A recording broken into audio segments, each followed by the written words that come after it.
Hi everybody, good morning সকলকে। Everyone, কেমন আছো সকলে? Welcome back to another new class. আজ হবে আমাদের 14 নম্বর পর্ব আলোচনা। তো আই হোপ তোমরা সকলে খুবই ভালো আছো। প্রতিদিন সকাল 7টাতে আমরা এই লাইভ ক্লাসটি কন্টিনিউ করছি তোমাদের সাথে। তো সকাল সকাল দেখে নেব আজকের আমাদের পর্বের প্রশ্ন উত্তর কি আছে। দুর্দান্ত প্র্যাকটিস, সকালবেলাতে ফ্রেশ মুডে আমরা জিকে প্র্যাকটিস করে থাকি। তো জিকের আমার এই রেগুলার সিরিজ চলতে থাকবে এইভাবে। তো আজকের আমাদের 14 নম্বর পর্বে আমরা প্রথম প্রশ্নে যাব। অবশ্যই যারা চ্যানেলে নতুন আসো সাবস্ক্রাইব করতে ভুলবে না। TSS একাডেমির অ্যাপ যদি ডাউনলোড না করে থাকো অবশ্যই ডাউনলোড করবে। This is Arabul Rahman. তো শুরু করি আজকের পর্ব আমরা। Alright, so let's start. আজকের সেশনের আমাদের প্রথম প্রশ্ন, সেন্ট পলস ক্যাথিড্রাল কোথায় অবস্থিত? সেন্ট পলস ক্যাথিড্রাল এটা হচ্ছে একটি গির্জা। এটা একটা কি ধরনের? এটা একটা হচ্ছে গির্জা। এবারে এই যে সেন্ট পলস ক্যাথিড্রাল, এটা এই গির্জাটা কোথায় আছে? এই গির্জাটা আমরা যদি দেখি এটা কলকাতাতে অবস্থিত আছে। হ্যাঁ, আমাদের কলকাতা শহরে এই সেন্ট ক্যাথিড্রাল গির্জাটা কিন্তু আছে। নেক্সট আমাদের প্রশ্ন, রঞ্জি ট্রফি কোন খেলার সাথে যুক্ত?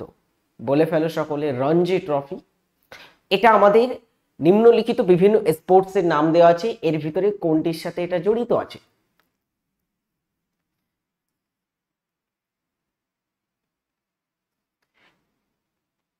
রঞ্জি ট্রফিটা কিসের সাথে জড়িত আছে?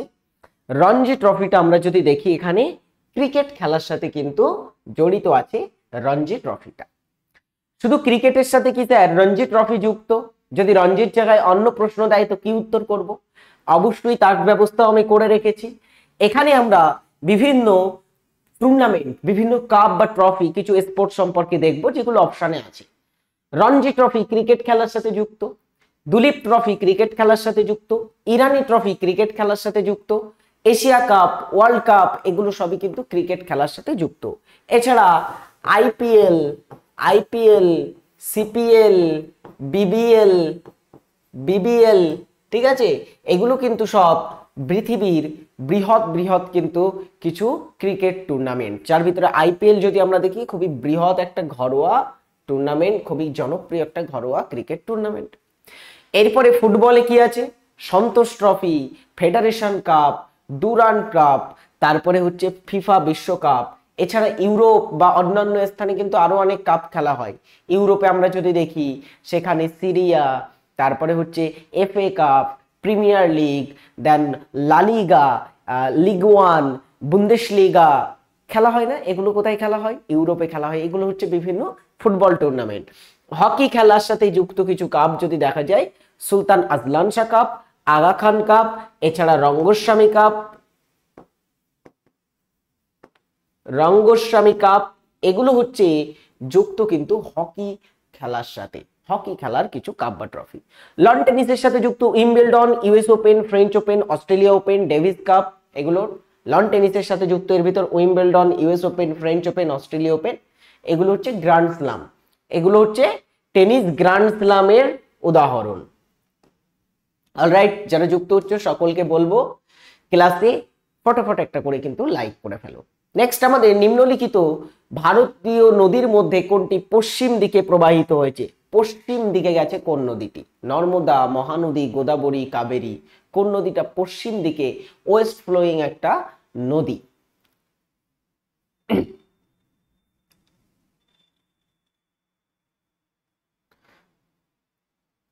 কোন নদীটি এখানে পশ্চিম দিকে প্রবাহিত হয়েছে? অ্যান্সার কি হবে? এর মধ্যে নর্মদা নদীটা পশ্চিম দিকে প্রবাহিত হয়েছে। এখানে দেখো আমরা ভারতের নর্মদা নদীর একটু গতিপথ সম্পর্কে দেখি। নর্মদা নদীর উৎস কোথায়? মধ্যপ্রদেশের অমরকন্টক থেকে। অমরকন্টক থেকে মধ্যপ্রদেশের। তো মধ্যপ্রদেশের অমরকন্টক স্থান থেকে এটা উৎস লাভ করেছে, তারপরে এটা পশ্চিম দিকে গেছে। বিন্ধ্য এবং সাতপুরা পর্বতের মাঝ দিয়ে কিন্তু এটা প্রবাহিত হয়ে গেছে, গিয়ে কোথায় পতিত হয়েছে?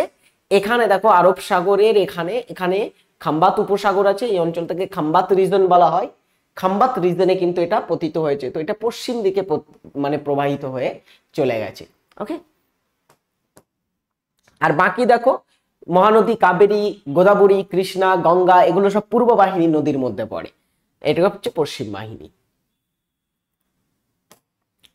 ভারতে সম্প্রতি কোথায় প্রথম গ্রিন হাইড্রোজেন ফুয়েলিং স্টেশন উদ্বোধন করেছে? ভারত সম্প্রতি কোথায় গ্রিন হাইড্রোজেন ফুয়েলিং স্টেশন উদ্বোধন করেছে? কোথায় করেছে?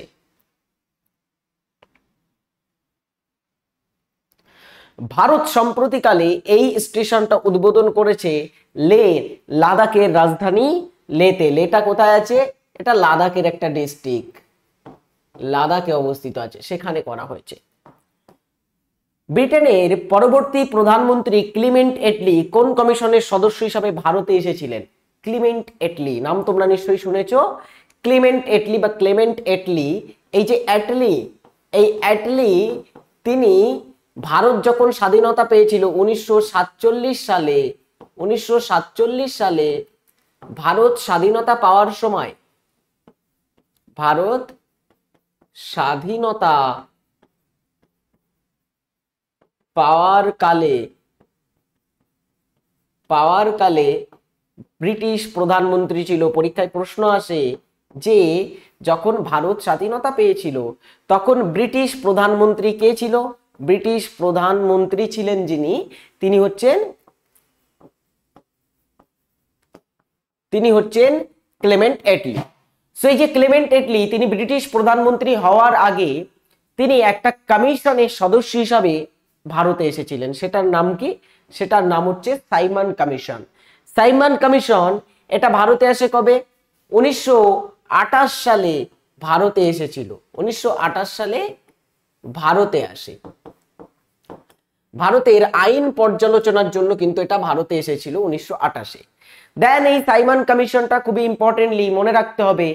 এর পরবর্তীতে কিন্তু সাইমন গো ব্যাক স্লোগান উঠেছিল। সাইমন কমিশন কিন্তু কেন গো ব্যাক স্লোগান উঠেছিল এটা থেকেও প্রশ্ন আসে। এই সাইমন কমিশনের ভিতরে 7 জন সদস্য ছিল, 7 জন সদস্য ছিল সাইমন কমিশনের ভিতরে, যার ভিতরে Clement Attlee, sir John Simon এরা প্রধান ছিলেন। স্যার জন সাইমন এটাকে লিড করছিলেন, তার সভাপতিত্বে এটা ভারতে আসে। সো এর ভিতরে কোনো ভারতীয় সদস্য ছিল না, 7 জনাই ব্রিটিশ ছিল। তো ব্রিটিশ ক্যাবিনেটের ইনি কিন্তু সদস্য ছিলেন। পরবর্তীতে ইনি কিন্তু লেবার পার্টির সদস্য হন। ইনি হচ্ছেন লেবার পার্টির সদস্য, লেবার পার্টির সদস্য ছিলেন। লেবার পার্টিটা হচ্ছে ইংল্যান্ডের, বর্তমানেও ক্ষমতায় আছে লেবার পার্টি। ইংল্যান্ডের প্রধানমন্ত্রী যদি বর্তমানে দেখা হয় যিনি আছেন কিয়ার স্টামার, তিনিও লেবার পার্টির সদস্য। তো ক্লিমেন্ট এটলিও লেবার পার্টির সদস্য ছিলেন। মহারানা প্রতাপ জলাধার কোথায় অবস্থিত? নেক্সট আমাদের কোশ্চেন নাম্বার 6, মহারানা প্রতাপ জলাধার। কমেন্ট করে সকলে এটার উত্তর জানিয়ে ফেলো।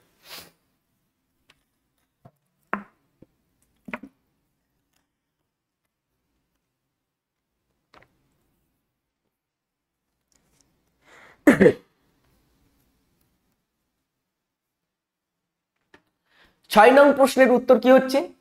মহারানা প্রতাপ জলাধার আমরা দেখতে পাই কোথায়? মহারানা প্রতাপ জলাধার দেখতে পাই হিমাচল প্রদেশে। হিমাচল প্রদেশে এটা দেখতে পাই। তো মহারানা প্রতাপ জলাধারটা থেকে একটা ছোট্ট তথ্য বলে রাখি, এর অপর নাম, এর একটা অপর নাম আছে। এর অপর নাম কি জানো? এর অপর নাম হচ্ছে পং বাঁধ বা পং ড্যাম, এটাকে কিন্তু বলা হয়। এটাকে পং ড্যাম নামেও কিন্তু ডাকা হয় বা এটাকে পং জলাধারও বলা হয়। পং জলাধার বা পং ডয়ং হিসাবে কিন্তু এটা পরিচিতি পায়। হিমাচল প্রদেশে এটা কিন্তু আছে। ওকে, নেক্সট হচ্ছে টমাস ব্যাবিংটন ম্যাকলে দ্বারা মেকলে মিনিট কত সালে পাস হয়েছিল? মেকলে মিনিট কে তুলেছিলেন? এটা টমাস ব্যাবিংটন ম্যাকলে, তিনি কিন্তু এটা তুলেছিলেন। তো এই টমাস ব্যাবিংটন ম্যাকলের দ্বারা যে মেকলে মিনিট প্রকাশ করা হয়, একটা কি শিক্ষা বিবৃতি ছিল বা একটা শিক্ষা সংক্রান্ত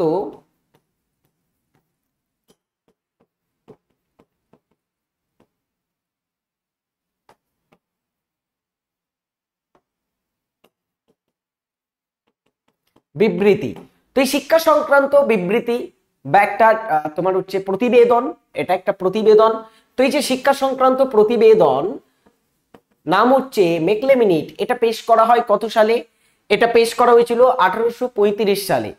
এই টমাস ব্যাবিংটন মেকলে এটা যখন পেশ করেছিলেন, এটার একটা নাম দেওয়া হয় বা এটার একটা অপর ডাকনাম আছে, এটাকে চুইয়ে পড়া শিক্ষানীতি বলা হয়। চুইয়ে পড়া শিক্ষানীতি বলা হয়। কি বলা হয় এটাকে? চুইয়ে পড়া শিক্ষানীতি বলা হয়। নেক্সট আমাদের প্রশ্ন নাম হচ্ছে 8, ডলোমাইট কোন ধাতুর আকরিক? কোন ধাতুর আকরিক এখানে? ডলোমাইট।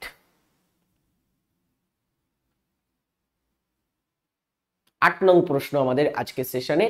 সকল স্টুডেন্টকে বলবো প্রতিদিনের সেশনে কিন্তু লাইভে যুক্ত হবে সকলে। ডলোমাইট কোন ধাতুর আকরিক? ডলোমাইট হচ্ছে ধাতু ক্যালসিয়ামের আকরিক ডলোমাইট।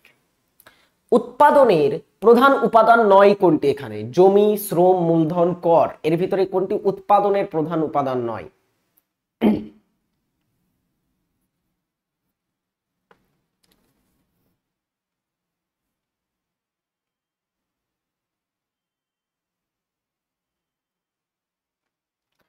কোনটি উৎপাদন করতে প্রধান প্রয়োজনীয় নয় বা প্রধান উপাদান নয়? কর, মূলধন, শ্রম, জমি, কোনটি মূলধনের মানে উৎপাদনের জন্য প্রধান উপাদান নয়?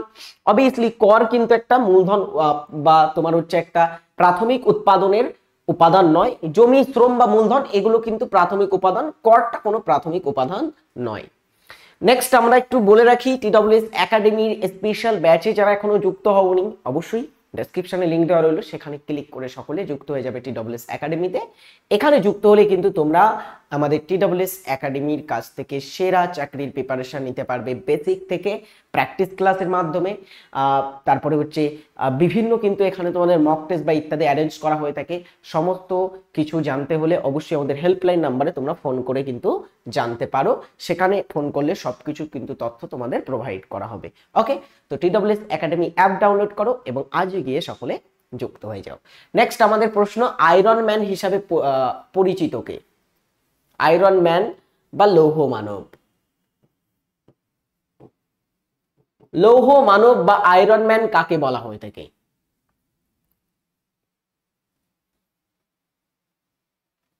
কাকে বলা হয় লৌহ মানব জানো? সেটা হচ্ছে সর্দার বল্লভভাই প্যাটেলকে বলা হয়। ইনি হচ্ছেন প্রথম স্বরাষ্ট্রমন্ত্রী ছিলেন ভারতের। ভারতের প্রথম স্বরাষ্ট্রমন্ত্রী, ভারতীয় জাতীয় কংগ্রেসের একজন সদস্য এবং ভারতীয় রাজনৈতিক কিন্তু একজন ব্যক্তিত্ব ছিলেন সর্দার বল্লভভাই প্যাটেল। ইনি হচ্ছেন ভারতের প্রথম স্বরাষ্ট্রমন্ত্রী। ক্যামেরার নিচের কোন উপাদানটি আলো প্রবেশের পরিমাণ নিয়ন্ত্রণ করে? একটা ক্যামেরা যেটাতে আমি ক্লাস করছি, এই ক্লাসে যে ক্যামেরাটা আছে এর অনেক উপাদান আছে। ক্যামেরা লেন্সের ভিতরে অনেক উপাদান থাকে, যেমন কন্ডেন্সার, প্রিজম, লেন্স, অ্যাপ্রোচার, বিভিন্ন জিনিস আছে, ক্যামেরার বিভিন্ন অংশ আছে। এর ভিতরে কোন অংশটি ক্যামেরার আলো প্রবেশের পরিমাণ নিয়ন্ত্রণ করে থাকে? ক্যামেরায় কতটা আলো প্রবেশ করবে এই নিয়ন্ত্রণটা কোন অংশটি করে?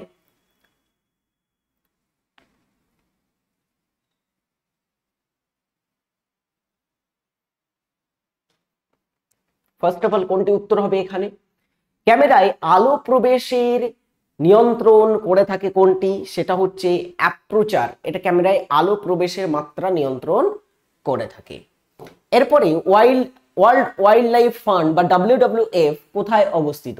World wild life fund WWF, বিশ্ব বন্যপ্রাণী ফান্ড বা যেটা তোমার হচ্ছে তহবিল বলা হয়, সেটা কোথায় অবস্থিত আছে?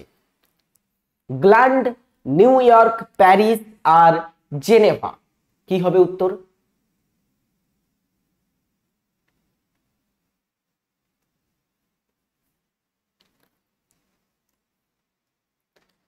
সকলে বলো কোথায় আছে ওয়ার্ল্ড ওয়াইল্ড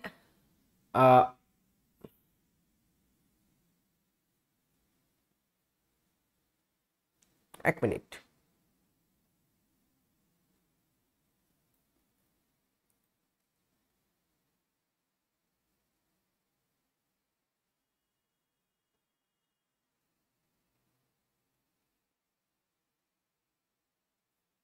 এখানে তোমার একটু মানে স্পেলিং মিস্টেক আছে। World wide fund for nature, world wide fund for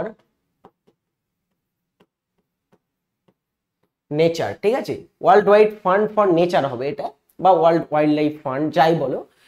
এটা অ্যাকচুয়ালি অবস্থিত আছে গ্ল্যান্ড শহরে। গ্ল্যান্ডটা হচ্ছে সুইজারল্যান্ডে আছে। কয়েকদিন আগে ক্লার্কশিপের পরীক্ষায় দিয়েছিল প্রশ্নটা। সুইজারল্যান্ডে অবস্থিত আছে গ্ল্যান্ড, সেই সুইজারল্যান্ডের গ্ল্যান্ডে আমরা এটার হেডকোয়ার্টার পাবো। অ্যাকোয়ারিজিয়া আসলে কি, বা অ্যাকোয়ারিজিয়া বলতে কি বোঝানো হয়, কোনটিকে বোঝানো হয়?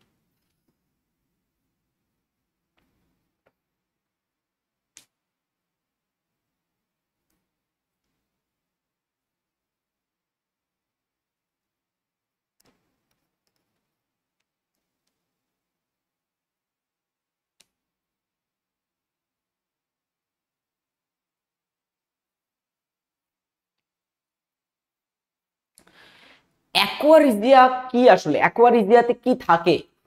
অ্যাকোয়ারিজিয়া এটা নাইট্রিক অ্যাসিড এবং হাইড্রোক্লোরিক অ্যাসিডের কিন্তু একটা মিশ্রণ।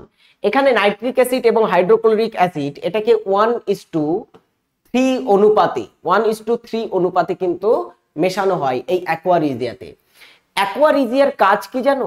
এটা স্বর্ণকারেরা ব্যবহার করে থাকে, স্বর্ণ দ্রবীভূত করতে ব্যবহৃত হয়। এটা স্বর্ণকারেরা যারা সোনার কাজ করে থাকে, সোনার যারা স্বর্ণকার থাকে তারা এটার ব্যবহার করে থাকে। গ্রিন বেল্ট প্রধানত কি প্রতিরোধে সহায়তা করে থাকে? গ্রিন বেল্ট কি প্রতিরোধে সহায়তা করে থাকে?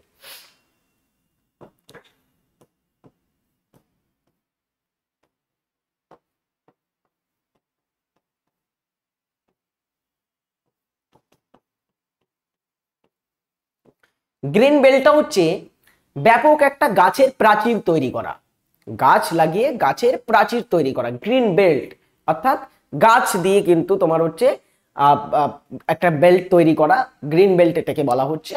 তো এখানে গ্রিন বেল্ট প্রধানত কি করে থাকে?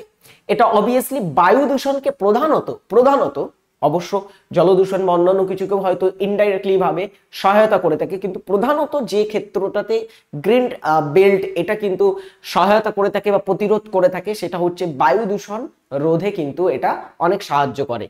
এরপরে হচ্ছে আমাদের নেক্সট প্রশ্ন, ভারতের প্রথম অ্যানালগ স্পেস মিশন কোথায় চালু হয়েছিল? ইসরো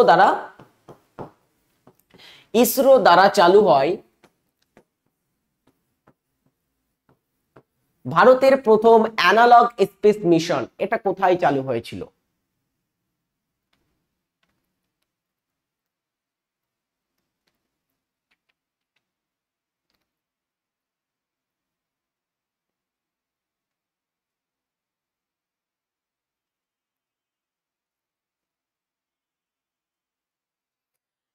অ্যানালগ স্পেস মিশন কোথায় চালু হয়েছিল? এটা চালু হয়েছিল লাদাখে। নেক্সট আমাদের পরের প্রশ্ন, মানুষের মস্তিষ্কের বৃহত্তম অংশটির নাম কি? মানব মস্তিষ্কের বৃহত্তম অংশ কোনটি? মানব মস্তিষ্কে আমরা প্রধানত দুটি অংশ দেখতে পাই, একটা হচ্ছে গুরু মস্তিষ্ক, তিনটা অংশ থাকে, মধ্য মস্তিষ্কও থাকে, কিন্তু প্রধানত গুরু মস্তিষ্ক লঘু মস্তিষ্কর ভিতরে গুরু মস্তিষ্কটা সবচেয়ে বড় অংশ, লঘু মস্তিষ্কটা একটা ছোট অংশ। এরপরে ভারতের খেলোয়াড় অচন্ত শরৎ কমল পেশাদার ড্যাশ খেলা থেকে অবসর দিয়েছে। অচন্ত শরৎ কমল ইনি একজন ভারতীয় খেলোয়াড়, ইনি সম্প্রতি একটা খেলা থেকে অবসর নিয়েছে। তো অচন্ত শরৎ কমল তিনি কোন খেলার সাথে অ্যাসোসিয়েট ছিলেন বা যুক্ত ছিলেন? শরৎ কমল বলে ফেলো। 2024 যে প্যারিস তোমার হচ্ছে অলিম্পিক হয়েছিল, সেখানে কিন্তু ভারতের পতাকা বাহক হিসাবে নির্বাচিত হয়েছিলেন এই শরৎ কমল ভারতের হয়ে কিন্তু ব্যাডমিন্টন ওয়ার্ল্ড চ্যাম্পিয়নশিপ, কমনওয়েলথ গেমসে স্বর্ণপদক ইত্যাদি কিন্তু জিতেছিলেন।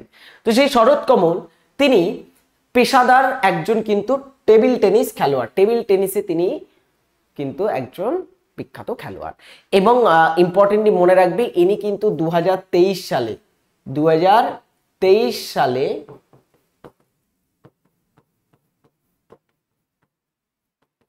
টেবিল টেনিসে মেজর ধ্যানচাঁদ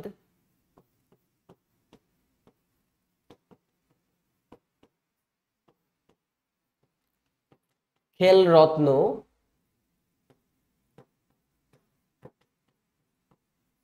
পুরস্কার পায়। মেজর ধ্যানচাঁদ খেলরত্ন পুরস্কার তিনি পেয়েছিলেন। কোন ক্ষেত্রে পেয়েছিলেন? টেবিল টেনিসের ক্ষেত্রে। কবে? 2023 সালে। জাতীয় বিজ্ঞান দিবস কবে পালিত হয়? বিজ্ঞান দিবস, ন্যাশনাল সায়েন্স ডে,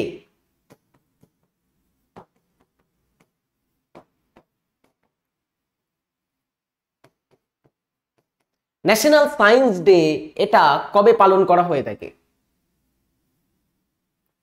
কি হবে উত্তর? ন্যাশনাল সায়েন্স ডে এটা পালিত হয়ে থাকে অ্যাকচুয়ালি 28শে ফেব্রুয়ারি। 28শে ফেব্রুয়ারি। যারা এখনো ক্লাসে লাইক করোনি দ্রুত সকলে লাইক করো ফটাফট।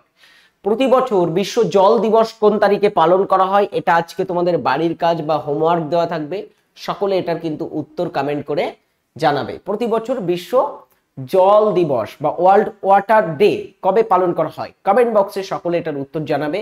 তার সাথে কিন্তু জানাতে ভুলবে না যে ক্লাসটি তোমাদের কেমন লাগে। প্রতিদিন ক্লাস কি তোমরা চাও? চাইলে অবশ্যই কিন্তু কমেন্ট করে জানাতে ভুলবে না। নেক্সট আমাদের পরের 19 নং প্রশ্ন। ভারতে যে পৌর ব্যবস্থা বা পৌর আইন আছে এটা প্রবর্তিত হয় সংবিধানের কততম সংশোধনীর মাধ্যমে? পৌর ব্যবস্থা, মিউনিসিপ্যালিটি কর্পোরেশন, এই যে পৌর ব্যবস্থা এটা ভারতের সংবিধানের কোন সংশোধনী বা অ্যামেন্ডমেন্টের মাধ্যমে পাশ করা হয়েছিল?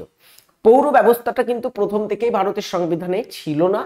এটা গঠনের কথা উল্লেখ ছিল, কিন্তু এটার কোনো পার্টিকুলার কোনো আর্টিকেল বা ইত্যাদির ভিতরে ছিল না। পরবর্তী সময়ে এটাকে ভারতের সংবিধানে যুক্ত করা হয়। মাফ করবে।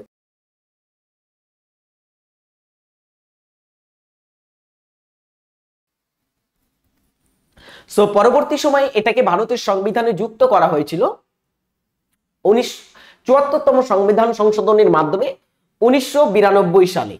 1992 সালে এটা ভারতের সংবিধানে যুক্ত হয়। কোথায় যুক্ত হয়েছে জানো? এই যে পৌর ব্যবস্থা ভারতের সংবিধানের কোন স্থানে আছে? পৌর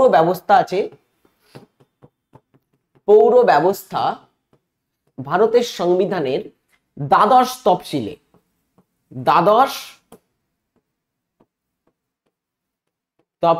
আছে।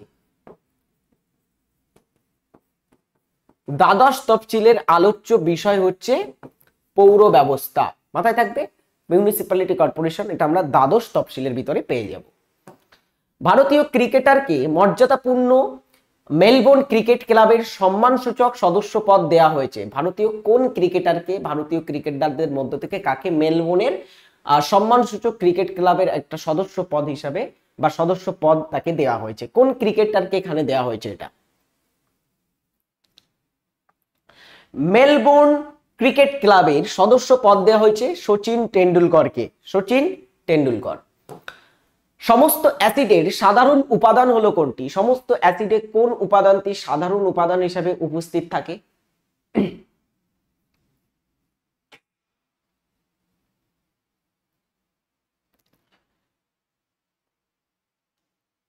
সমস্ত অ্যাসিড সেটা HNO3 হতে পারে, HNO3, HCl, H2SO4, H2S, hydrogen sulphide.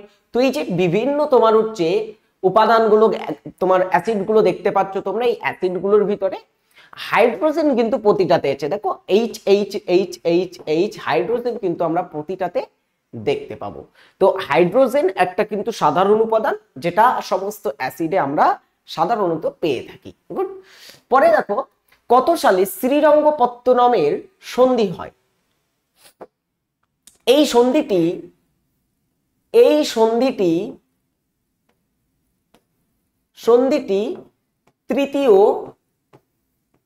তৃতীয় ইঙ্গ-মহীশূর যুদ্ধের শেষে স্বাক্ষরিত হয়।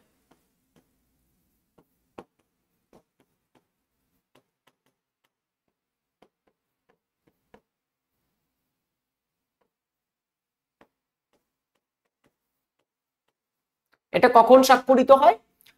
তৃতীয় ইঙ্গ মহীশূর যুদ্ধ যখন শেষ হয়। তৃতীয় ইঙ্গ মহীশূর যুদ্ধ কোন সন্ধির মাধ্যমে শেষ হয়েছিল? শ্রীরঙ্গপত্তনমের সন্ধির মাধ্যমে। এটা হয়েছিল 1792 সালে স্বাক্ষর। এবং কার কার মধ্যে এটা স্বাক্ষর হয় জানো? এটা স্বাক্ষর হয়েছিল টিপু সুলতান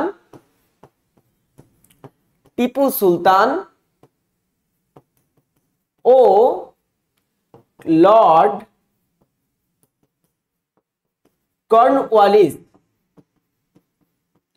কর্নওয়ালিস ও টিপু সুলতানের মধ্যে স্বাক্ষর হয়। এটা স্বাক্ষরিত হয়েছিল, সাইন করা হয়েছিল টিপু সুলতান এবং লর্ড কর্নওয়ালিসের মধ্যে। পরের আমাদের প্রশ্ন হচ্ছে, নিম্নের কোনটি একটি প্রত্যক্ষ কর? ডাইরেক্ট ট্যাক্স, প্রত্যক্ষ কর কোনটি এখানে?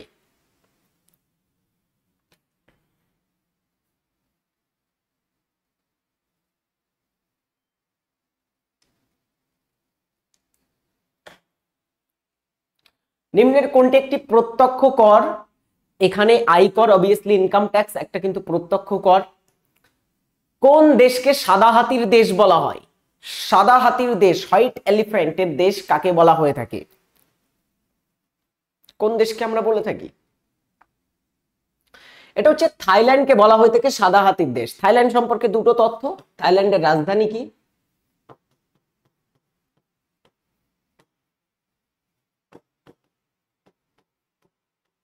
থাইল্যান্ডের রাজধানী কি আর থাইল্যান্ডের মুদ্রার নাম কি? ওকে, থাইল্যান্ডের মুদ্রার নাম হচ্ছে থাই বাত। থাই বাত হচ্ছে থাইল্যান্ডের মুদ্রা, আর থাইল্যান্ডের রাজধানীর নাম হচ্ছে ব্যাংকক। ওকে, নেক্সট আমাদের প্রশ্ন,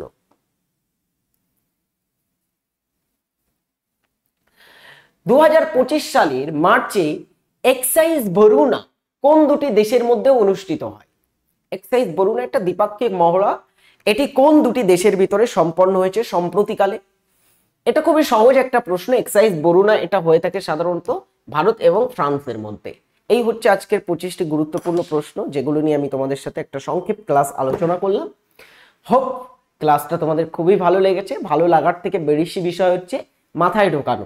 ভালো লাগা তো ব্যাপার নয়, ভালো তো সবই লাগে, কিন্তু মাথায় ঢোকানোটা মেন জিনিস। তো আমি অল্প অল্প করে প্রতিদিন এরকম গুরুত্বপূর্ণ প্রশ্ন উত্তর নিয়ে আসবো, এবং তার সঙ্গে কিন্তু ডিটেলস আলোচনা হবে অল্প করে। ভীষণ বেশি ডিটেলস আমরা এখানে আলোচনা করলে আবার কম কোশ্চেন হবে, সেই কারণে যতটুকু সাফিসিয়েন্স দরকার ততটুকুই করার চেষ্টা করি। সো যারা এখনো TWS একাডেমিকে ফলো করোনি বা আমাদেরকে ফলো করোনি, অবশ্যই কিন্তু গিয়ে ফলো করে দেবে। আর আমাদের চ্যানেলে নতুন হলে অবশ্যই সাবস্ক্রাইব করতে। ভালো থাকবে, সুস্থ থাকবে, নিজের খেয়াল রাখবে। Tata, by.